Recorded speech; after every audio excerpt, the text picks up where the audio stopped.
당신이 찾던 지식교양? 공평한 뉴스, 국민의 시선? 파격적인 아이디어와 상상력으로 뉴스를 디자인하는 시선 뉴스입니다.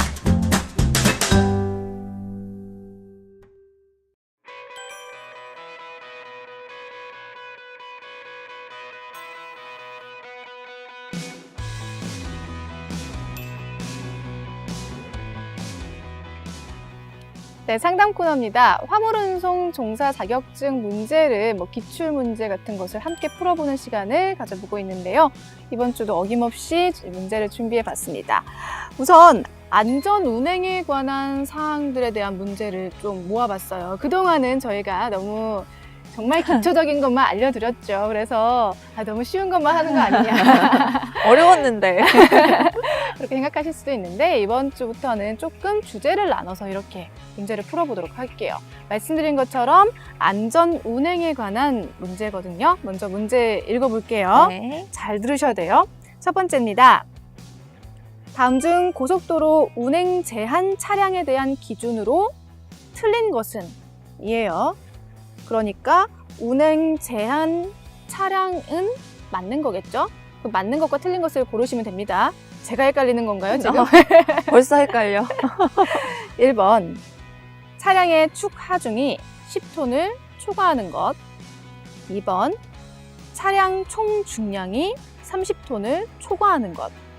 3번, 적재물을 포함한 차량의 길이가 19m를 초과하는 것. 4번, 적재물을 포함한 차량의 폭이 3m를 초과하는 것. 네, 다 들으셨죠? 여기서 운행 제한 차량에 대한 기준으로 틀린 것은 입니다. 여기 PD님들 얼굴이 지금 하얘지셨는데 어떻게 생각하시나요? 근데 이건 틀려도 창피할 게 아닌 것 같아요. 어렵죠. 일반 운전자들은 여긴 2번이라고 하셨고요. 1번이요. 1번이 축 하중이 10톤을 초과하는 거다. 2번이 총 중량이 30톤을 초과하는 거다라고 했는데 여기서 정답이 있나요? 네, 있어요. 정답이 2번입니다. 2번입니다. 그러면 이 2번 총 중량이 30톤을 초과하는 것이라는 것 자체가 운행 제한이 되지 않는 거라는 네, 거잖아요. 그렇죠. 나머지 것들은 운행 제한이 된다는 거기 때문에 오히려 그거를 알고 운행하실 때 조심하셔야 되는데 첫 번째가 축 하중이 10톤을 초과하는 게 안 된다라는 거예요. 왜 안 된다는 거죠? 이제 축하중이라고 하면 여러분, 우리 일반적으로 우리 계속 앞전에 이렇게 봤던 4.5톤 축인 경우에는 저희가 정식 승인을 받기에 구조 변경 축을 이제 하나 달게 되면요. 네.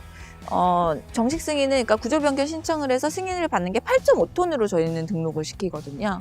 이 8.5톤 차량이 되면 이 차량은 11톤하고 같은 무게의 짐을 실을 수가 있는 차량이 되는 거예요. 그렇게 따지면 14톤 같은 경우에는 14톤도 축을 하나 달면 17톤으로 저희가 정식 승인을 받고 17톤 차량 같은 경우에는 24톤, 25톤의 무게까지 이제 실을 수 있게 되는 거거든요. 그렇게 계산을 해보시면 10톤 이상이 넘어가면 안 되는 거예요. 그렇군요. 사실 이렇게 계산하셔도 저는 잘 아직 머리가 이렇게 따라가지 않는데 그렇다고 합니다. 어찌 보면 당연한 건데 이제 공부하는 입장에서는 모를 수도 있기 때문에 어차피 운전을 하셔야 되기 때문에 기억하면 좋을 것 같고 네. 나머지 3번, 4번 같은 경우도 당연히 합법적으로 네. 맞지 않는 기준이니까 그렇다고 합니다. 맞히셨는데 뭔가 컨닝하신 것 같아서 제가 신뢰도가 안 가요. 2번 가도록 할게요. 도로교통 체계를 구성하는 요소가 아닌 것은 입니다. 이것도 아닌 것은 1번 사람, 2번 도로, 3번 지하철, 4번 차량. 몇 번인가요? 3번. 이거 자꾸 컨닝하시는 것 같아요. 3번. 네, 정답은 3번이 맞죠. 지하철의 정답입니다. 언뜻 정말 아무것도 생각하지 않고 사람 아니야? 라고 할 수도 있기는 해요. 왜냐하면 사람을 제외하고 도로, 차량, 지하철 다 탈 것들이고 도로지 않아 이럴 수 있는데 이건 지금 도로 교통 체계를 말하는 거니까 지하철은 좀 다르죠. 네, 지하철입니다. 헷갈리시면 안 되고요. 네, 세 번째 문제 가겠습니다. 교통사고의 3대 요인 중 환경 요인이 아닌 것은 1번 자연환경, 2번 교통환경, 3번 구조환경, 4번 운전습관. 4번. 맞습니다. 어떡하죠? 오늘 다 잘 맞추세요. 다 똑똑이들. 4번이 맞아요. 말씀드린 게 이제 환경 요인이잖아요.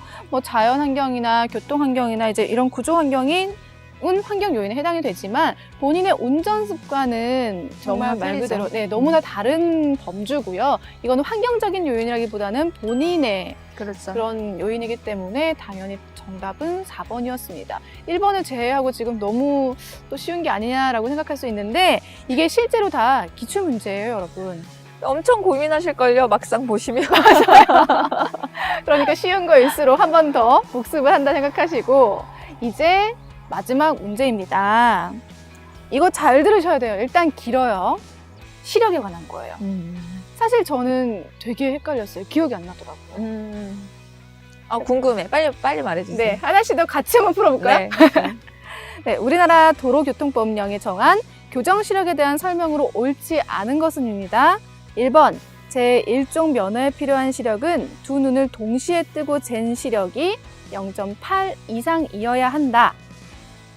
2번, 제1종 면허에 필요한 시력은 양쪽 눈의 시력이 각각 0.5 이상이어야 한다. 3번, 제2종 면허에 필요한 시력은 두 눈을 동시에 뜨고 잰 시력이 0.7 이상이어야 한다.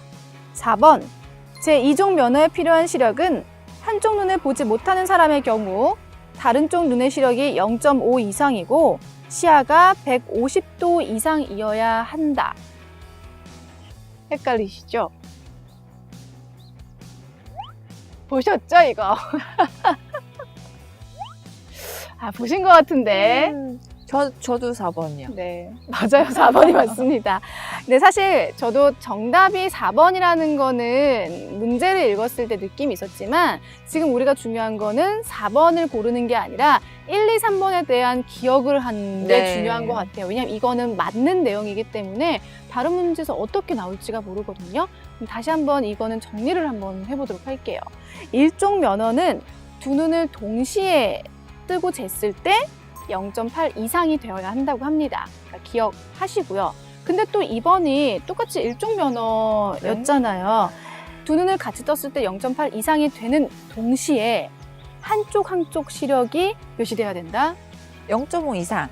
0.5 이상은 되어야 한다. 그러니까 한쪽 눈이 0.5, 0.9였는데 양쪽 다 시력 봤을 때 0.8이 나온다라면 괜찮다는 의미인 거겠죠. 그렇게 이제 받아들이셔야 되고 기억하셔야 됩니다. 맞습니다. 그리고 3번은 2종 면허에 필요한 시력은 두 눈을 다 뜨고 1종보다는 조금 낮은 0.7 이상이 되면 된다고 합니다. 그러니까 4번 틀린 걸 좋아하실 게 아니라 1, 2, 3번을 꼭 기억하셔서 면허 꼭 따십시오. 면허 없으세요.